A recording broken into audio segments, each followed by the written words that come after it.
Olá meus amigos, sejam todos muito bem-vindos ao canal Politizando. Eu sou o William Jacob e nesse vídeo quero comentar aqui três coisas. Uma é um tweet do Lula que, olha, né, se eu fosse a Dilma eu teria visto esse tweet e ficado meio que assim, numa situação delicada, na minha opinião. Então Lula complicou a Dilma.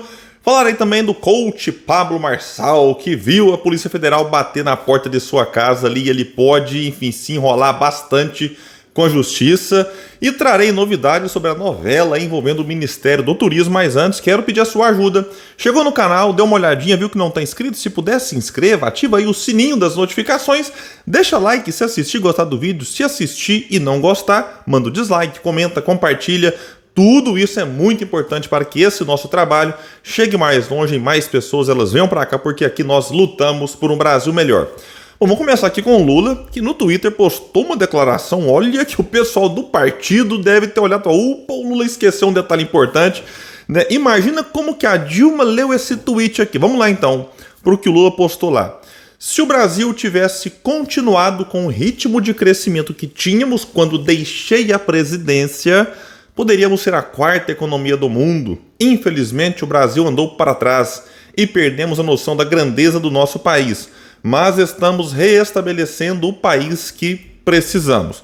Bom, vamos lá, sem entrar em detalhes aqui do que aconteceu, porque né, o Brasil, na verdade, assim, já tem aí uns 30 anos, né, quando o Plano Real foi colocado em prática, né, ele era uma medida, assim, digamos, emergencial para conter a inflação, mas necessitaria, após o Plano Real, de uma série de reformas, né, em especial reformas, né, no campo também tributário, enfim, reformas no campo da economia.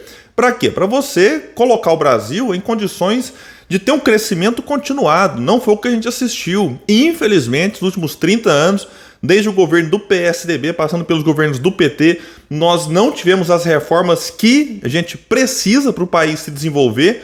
No governo de Michel Temer, tivemos sim reforma trabalhista, que, na minha opinião, piorou, né, a situação. No governo Bolsonaro, sem falar em teto de gasto com o Temer e a PPI. No governo Bolsonaro veio reforma da Previdência que também, né, precisava de uma reforma? Precisava, não daquela. Aquela também veio agravar uma questão, enfim, prejudicando justamente aqueles que precisam de ajuda. E aí, né, então você tem, por conta dessa falta de reformas, o país cresce num ano, cai no outro, aí dá uma estabilizada, depois cresce mais um pouquinho, enfim. Isso aconteceu também nos governos do PT. A média de crescimento do Brasil nos últimos 30 anos, insisto, pegando aí governos, né, que tem muitas diferenças em vários aspectos, mas com esse modelo econômico e com a falta de reformas, o país tem que se contentar com o famoso voo de galinha, né? Cresce um pouquinho e depois cai. Então, isso aconteceu, mas vamos pegar aqui agora a parte que eu acho que complica sim a Dilma, porque quando o Lula fala, né, quando eu deixei a presidência, né, a pergunta é, quem que assumiu depois que o Lula deixou a presidência? A Dilma.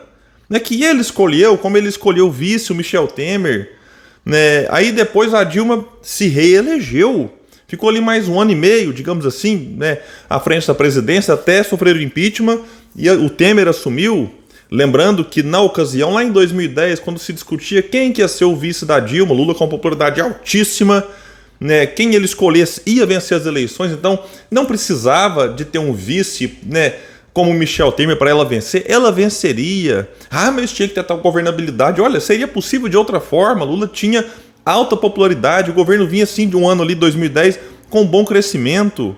Mas aí colocou o Temer que, na ocasião, o Ciro avisou, Temer é o chefe de uma turma de poucos escrúpulos. Né? Então não era novidade que o Temer era aquilo que se revelou em 2015 e 2016. Né? Foram avisados. A Dilma até disse que o Ciro estava magoado, né, que ela dormiria tranquila com o Temer de vice. Deu no que deu. Mas voltando aqui à questão que o Lula coloca, quem assumiu a presidência foi a Dilma, companheira dele de partido.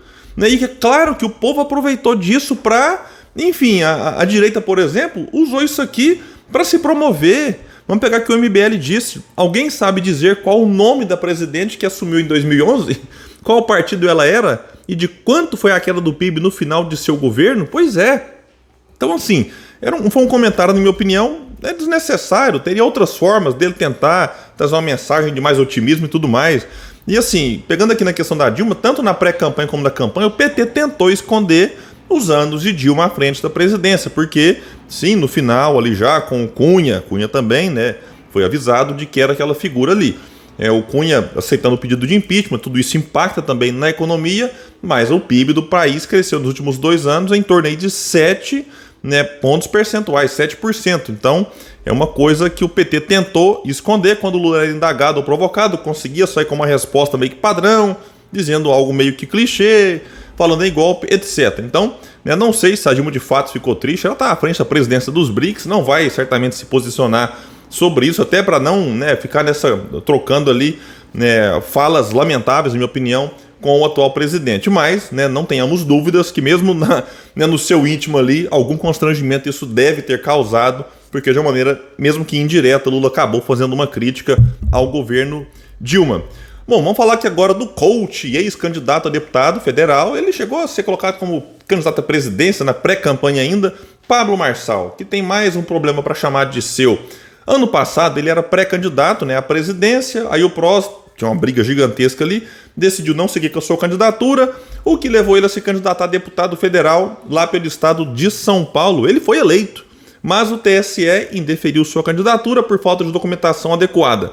E o G1, vários sites hoje falando sobre isso, a Polícia Federal em São Paulo realiza nesta quarta, dia 5, uma operação que apura crimes de falsidade ideológica eleitoral, apropriação indébita eleitoral e lavagem de dinheiro ocorridas durante as eleições de 2022. Então tudo isso aqui envolvendo, ou supostamente envolvendo, Pablo Marçal. Nas redes sociais, ele alegou sofrer perseguição política e disse que a Polícia Federal fez buscas em sua casa e os agentes não acharam nenhuma irregularidade.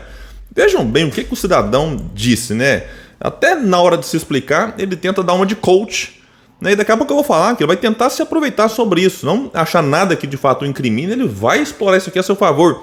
Abre aspas para ele. Não fui acordado pela PF hoje, porque às 3h45 eu já estava acordado colocando pressão no sol. Tenha santa paciência, viu? Fizeram busca e apreensão na minha casa com este documento. Aí ele mostra lá. E não acharam nenhuma irregularidade.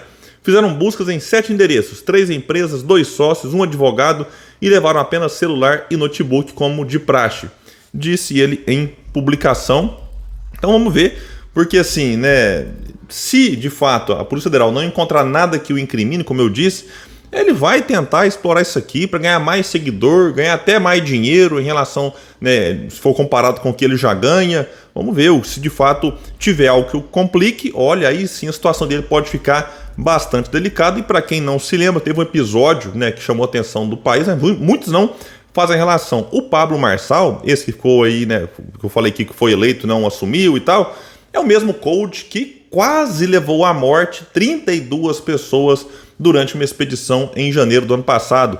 O G1 na época disse aqui, que os bombeiros que participaram do resgate criticaram a ação do coach. Eles afirmaram que Marçal foi totalmente irresponsável e colocou as pessoas em risco de morte durante a condução do grupo. A subida dos Marins, que é o nome ali do pico, na Serra da Mantiqueira, segundo os bombeiros, é recomendada apenas nos períodos de estiagem, meses de abril a agosto, com guia e equipamentos de segurança. Nas redes sociais, na ocasião, Marçal minimizou as críticas e afirmou que quem não quer correr risco fica em casa vendo stories.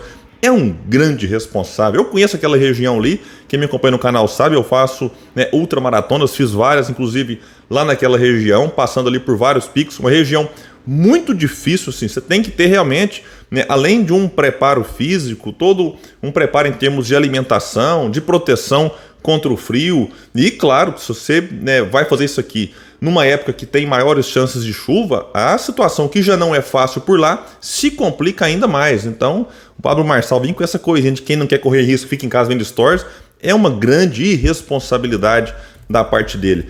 Bom, vamos ver aqui agora o que vai acontecer sobre tudo isso. E a novela envolvendo o Ministério do Turismo continua. Enquanto ela não acaba, a ministra do Turismo, Daniela do Vaguinho, continua no cargo.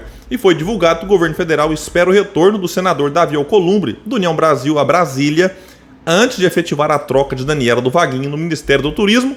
O nome mais cotado para assumir é o do Celso Sabino, deputado federal eleito pelo estado do Pará. Ainda assim, o Palácio quer ouvir Alcolumbre para saber se ele dá o ok à troca. Hoje, ele é o principal interlocutor do União Brasil com o Executivo. Ele estava lá em Lisboa, volta a Brasília na quinta, dia 6. O Alcolumbre já é alvo de críticas por parte dos deputados federais do União Brasil, dizendo que o governo, inclusive, né, ao colocar ali, nomear 3 ministros do União Brasil, não ouviu a bancada de deputados, que queria inclusive Elmar Nascimento, que é da Bahia. E, segundo consta, os indicados foram quase todos ali apadrinhados pelo Davi Alcolumbre, né, o que gerou insatisfação na bancada de deputados, que não tem votado junto com o governo. É inacreditável. E aí o governo tem a chance, então, vai tirar a Daniela? Vai. Tem a chance de desfazer um pouco esse mal-estar com a Câmara dos Deputados, mas não. Aí presta a fazer uma troca dessa, diz que tem que esperar o senador voltar para ver se ele dá o ok. Então vamos ver, né, qual vai ser o desdobramento e o desfecho dessa novela que tem se arrastado aí ao longo, né, das últimas semanas. Já tem mais de mês que se fala nisso e coloca a própria ministra numa situação delicada, como se ela estivesse no cargo, mas já não tivesse mais. Como é que fica o funcionamento do ministério como um todo?